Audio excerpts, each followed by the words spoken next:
ഇതിൻ്റെ തുടക്കം മുതൽ ഇന്നേ വരെ ഓരോ പ്രവൃത്തികളും വളരെ എളുപ്പത്തിൽ നടത്തപ്പെടാൻ സാധിച്ചിട്ടുണ്ട്.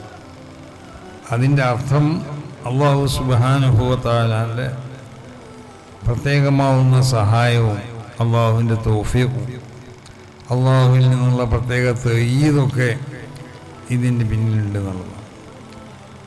കാരണം ഏതൊരു ദീനീ സ്ഥാപനങ്ങളാവട്ടെ പ്രസ്ഥാനങ്ങളാവട്ടെ അത് സ്ഥാപിക്കപ്പെടുമ്പോൾ ഉണ്ടാവേണ്ടത് ഒന്ന് നിയ്യത്ത് നന്നാവണം, മറ്റൊന്ന് ആ ചെയ്യുന്നത് ഇഖ്ലാസോട് കൂടിയാവണം.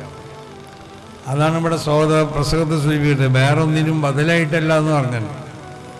സമസ്ത കേരള ജമിയത്തുൽ ഉലമയെ സംബന്ധിച്ചിടത്തോളം അതിൻ്റെ പ്രവർത്തനങ്ങൾ മറ്റുള്ള സംഘടനകൾക്ക് അതിന് ബദലായി കൊണ്ടുള്ള പ്രവർത്തനം, അല്ലെങ്കിൽ ഇവിടെ വേറെ ഏതെങ്കിലും സ്ഥാപനം ഉണ്ടെങ്കിൽ ആ സ്ഥാപനങ്ങൾക്ക് ബദലായി കൊണ്ടൊന്നുമല്ല.